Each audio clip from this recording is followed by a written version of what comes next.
Bonjour, c'est Josiane Joyce. Il existe sur mon compte YouTube un film texte où j'indique comment on doit faire pour sélectionner un bon ou une bonne voyante. Mais comme j'ai compris que vous n'aimez pas trop lire, je vais vous faire donc l'explication en vidéo. Et comme c'est un peu long, peut-être je vais la faire en 2 fois. Donc ne soyez pas surpris et surprise. Il faut dire masculin et féminin, sinon on se fait taper sur les doigts. Alors voilà.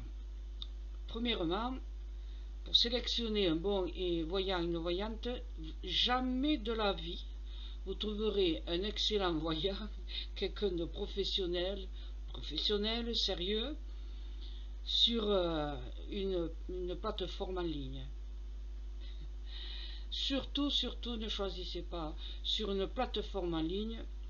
Ne choisissez pas quelqu'un qui a son propre compte YouTube en plus. Son site, appelez, voilà, s'il y a son numéro de téléphone, appelez pour savoir. Alors la voyance par SMS, complètement bidon. La voyance par internet, complètement bidon. Il faut un minimum, quand on fait de la voyance directe, un minimum de contact avec la personne. Donc moi personnellement, je me suis entraîné depuis 1983 à faire des voyances sur la voix de la personne au téléphone. Voilà, là c'est possible. Mais alors par SMS et par la plateforme, s'il vous plaît, arrêtez parce que là franchement c'est du n'importe quoi. Voilà. Donc, quand vous avez trouvé la personne adéquate, vous regardez bien sûr sur Internet, vous marquez « je cherche un bon voyant, une bonne voyante » et vous aurez beaucoup de présentations et surtout faites très attention parce qu'il y a du n'importe quoi dans cette profession. Je me souviens, à une époque, il y avait une association, elle doit y être toujours encore, hein, une association qui sévissait et qui vous donnait quelles étaient les bons ou les bonnes voyantes à consulter. Alors, ils avaient un carnet d'adresses sur leur site, bien évidemment, et dans le carnet d'adresses figurait le nom des voyants et des voyantes qui avaient payé. Une adhésion, voilà, ça coûtait à l'époque 2000 francs par mois, hein, c'est peut-être beaucoup plus maintenant. Et comme moi j'ai refusé de payer, ils m'ont sollicité, ils m'ont envoyé un courrier, ils m'ont sollicité. Je ne pouvais pas être une bonne voyante si je ne payais pas. Donc voilà. Et à peu près s'il y en a d'autres là, sites qui vous disent quels sont les bons voyants, les mauvais voyants, surtout ne faites pas confiance. À une époque, il y avait des bouquins qui sortaient pour donner des étoiles à des voyants. Un jour, je me suis retrouvé avec 2 étoiles, je crois, sur un de ces bouquins.